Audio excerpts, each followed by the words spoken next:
కుటుంబంలో తాత మనవడు ఆడుకుంటారండి. ఎవరు గెలుస్తుంటారండి? తను ఓడిపోయి మనవడు గెలిచి నేను గెలిచా అని చెప్పేసి చూస్తుంటే తాతగారు బాధపడతారా, ఆనందపడతారా? ఆనందమే కదండి. తన మనవడు తన మీద గెలిచి ఎగురుతూ ఉంటే అది చూసి ఆనందిస్తాడు. ఎందుకు? నా మనవడు అనుకున్నాం కాబట్టి. 12 సంవత్సరాల అమ్మాయి 4 సంవత్సరాల వయసు ఉంటే తన తమ్ముడిని చంకలో ఎత్తుకొని పోతుంటే ఏమో చాలా కష్టంగా ఉందంటే నా తమ్ముడు కదండి, కష్టం లేదంటది.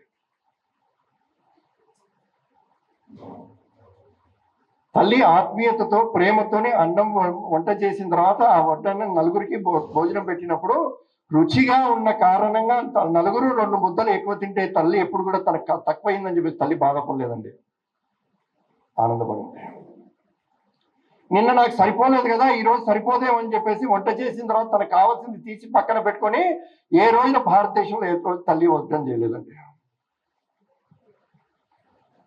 కానీ కుటుంబం అన్న తర్వాత ఏ విధంగా అయితే త్యాగం ఉందో ఈ కుటుంబం యొక్క పరిధిని పెరిగి ఈ దేశం మొత్తం నా కుటుంబం అనేటువంటి భావాన్ని కలగజేయడమే ఆర్ఎస్ఎస్ శాఖలో ఉండేటువంటి భావం. కానీ సంఘ శాఖలో పాల్గొంటున్నటువంటి వ్యక్తుల ద్వారా ఈ దేశం పట్ల ప్రేమ కలగాలి, మన ధర్మం పట్ల భక్తి శ్రద్ధ కలగాలి, ఈ సమాజం పట్ల ప్రేమ కలగాలి. అలాంటి వ్యక్తులు కొద్దిమంది సంఘం కోసం పనిచేస్తుంటారు, కొద్దిమంది సమాజంలో ఏదో ఒక రంగంలో ఒక మంచి పని చేయాలి, మార్పు తీసుకురావాలి అని చెప్పేసి ఆలోచించి పనిచేస్తుంటారు. కొద్దిమంది సేవా రంగంలో పనిచేస్తారు, కొద్దిమంది విద్యార్థి రంగంలో పనిచేస్తారు, కొద్దిమంది విద్యా వ్యవస్థలో పనిచేస్తారు, కొంతమంది వనవాసి కన్యారాశ్రం అనే పేరుతో ట్రైబల్స్ కోసం పనిచేస్తుంటారు, కొంతమంది కార్మికుల కోసం పనిచేస్తారు, కొంతమంది కర్షకుల కోసం పనిచేస్తారు. ఆ విధంగా సుమారుగా ఒక 45 రకాల సంస్థలు ఉన్నాయి, అందులో పనిచేస్తుంటారు. ఏ సంస్థలో పనిచేసినప్పటికీ సంస్థ యొక్క ఉద్దేశం వేరు. బిఎంఎస్ అనేది భారతీయ మజ్దూర్ సంఘం చెప్పేసి దాని ధ్యేయవాక్యం ఏంటి? దేశ్ కే హిత్ మే కరేంగే కామ్, కామ్ కే లేంగే పూరా ధామ్. నేను కష్టపడి పని చేస్తాను, ఆ పనికి సంబంధించి ఆ కష్టానికి సంబంధించినటువంటి పూర్తి ఫలితాన్ని నేను తీసుకుంటాను. కానీ ఎందుకోసం కష్టపడుతున్నాను నేను? దేశ్ కే హిత్ మే కరేంగే కామ్. విద్యార్థి ఏబీపీ ఉంది, జ్ఞానం శీలం ఏకత అని చెప్పేసి అంటారు. కానీ ప్రతి రంగంలో ఆ విధంగా ప్రయత్నం. మన ప్రాంతంలో సరస్వతి శిశు మందిరాలు ఉన్నాయి, దేశం మొత్తం అట్లా 26,000 స్కూల్స్ ఉన్నాయి. ఇక్కడ స్కూల్లో చదువుతో పాటుగా సంస్కారం అందించాలి. ఈరోజు అనేక స్కూల్స్ అట్లా తయారవుతున్నాయి, చాలా మంచిగా మంచి విద్యార్థులు అందిస్తున్నాయి. మోడల్స్ మన సరస్వతి శిశు మందిరాలు మనం ఉన్నాయి. కొన్ని కొత్తగా ఒకతను అడిగాడు, ఏమంటే ఏంటి సరస్వతి శిశు మందిరం అంత గొప్పగా చెప్పుకుంటున్నారు, ఏంటి శిశు మందిరంలో చదివితే అందరూ కూడా శ్రీరామచంద్రులు తయారైపోతారా, ధర్మరాజులు తయారైపోతారా? ప్రిన్సిపల్ అంది, మా స్కూల్లో చదివితే అందరూ రామచంద్రులు తయారవుతారని చెప్పేసి నేను చెప్పనండి, కానీ రావణాసుడు కాకుండా మాత్రం చూడగలుగుతాను. మా స్కూల్లో చదివినటువంటి ప్రతి ఒక్కరు ధర్మరాజు కాకపోవచ్చు, కానీ దుశ్శాసనుడు దుర్యోధనుడు కాకుండా ప్రయత్నం చేస్తాను. సరిపోతుంది. ఇక్కడ చిన్న మార్పు, కేవలం లిటరేట్స్ కాదు, ఎడ్యుకేటెడ్ తయారు చేయాలి.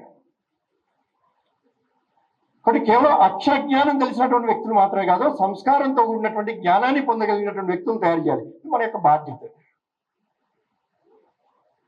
కానీ సంఘం చేసేటువంటి పని ఏ సంస్థ చేస్తున్నప్పటికీ ప్రభుత్వం ఏం చేస్తుందని చెప్పి చూడటం కాదు, మనం ఏం చేయగలుగుతామని చెప్పేసి. ఇక్కడ మీటింగ్ జరుగుతుంది, ఆ మీటింగ్ లో వక్త అడిగాడు, ఎవరెవరు మార్పుని కోరుకుంటున్నారు అని చెప్పేసి, హూ వాంట్ చేంజ్ అని చెప్పేసి అడిగారు. చాలా మంది ఎత్తుతారు కదండి. అయిపోయాక రెండో ప్రశ్న వేశాడు, హూ వాంట్ టు చేంజ్, ఎవరెవరు మారాలనుకుంటున్నారు అని చెప్పేసి అడిగారు. అందరూ అటుపక్కకి ఇటుపక్కకి చూశారు. మార్పు అందరూ కోరుకుంటారు, కానీ పక్కవాడు మారాలనుకుంటుంటాడు.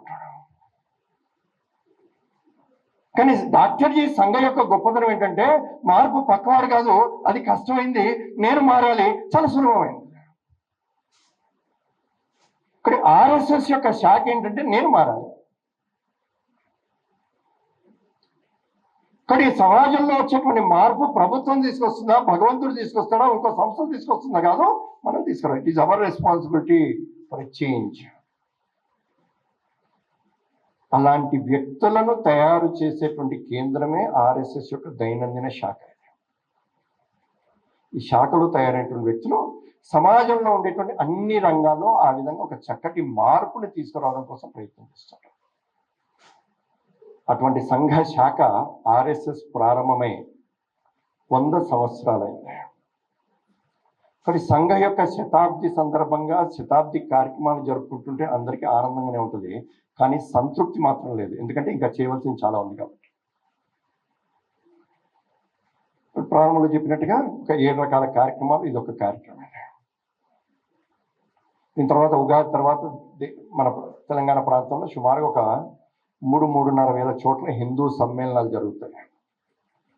మనందరం కూడా సకుటుంబంగా పాల్గొంటూ మన చుట్టుపక్కల ఉండేటువంటి హిందూ సమాజాన్ని కూడా ఆ సమ్మేళనంలో పాల్గొనేటట్టుగా చెప్తాం.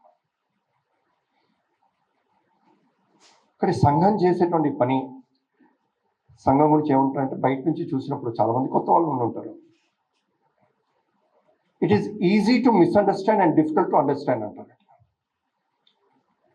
ఎప్పుడైతే బయట నుంచి చూస్తామో it is easy to misunderstand, అపార్థం చేసుకోవడానికి అవకాశాలు ఎక్కువ ఉంటాయి. కానీ దగ్గరికి వచ్చి చూసినప్పుడు ఇట్ ఈజ్ అండర్స్టాండ్ అవుతుంది, అర్థమవుతుంది. కానీ సంఘాన్ని సరి అయినటువంటి పద్ధతిలో అర్థం చేయించడం కోసం ఇలాంటి కార్యక్రమం. కానీ సంఘం చేసేటువంటి పని ఏంటంటే, ఒకటి ఈ శాఖ ద్వారా ఇలాంటి వ్యక్తుల యొక్క నిర్మాణం చేయడము, ఈ వ్యక్తి తన సమాజంలో ఆ శాఖ ఆ బస్తీలో ఉండేటువంటి హిందూ సమాజాన్ని సంఘటిత పరిచేటట్టుగా. ఇలా హిందూ అనేటువంటి వాతావరణం వస్తే సరిపోదండి, సంఘటితం కావాలి సమాజం. ఈ రోజున ఇంగ్లాండ్ యొక్క జనాభా చూస్తే 5-5.5 కోట్లు అండి, మనది 145 కోట్లు. 1757లో ప్లాసీ యుద్ధంలో మొదటిసారి గెలిచినప్పుడు కానీ 1857 మొదటి స్వాతంత్ర సంగ్రామంలో గెలిచినప్పుడు కానివ్వండి, బ్రిటిష్ వారి జనాభా ఎంత? ఒకటి, కొద్ది మంది వ్యక్తులు వ్యాపారం పేరుతోని ఏ ఆయుధం లేకుండా భారతదేశంలోకి వచ్చేసి ఇంత పెద్ద దేశం అయినటువంటి ఈ దేశాన్ని బానిసలుగా చేయడానికి కారణం ఏంటి? మనలో ఉండేటువంటి అనైక్యత.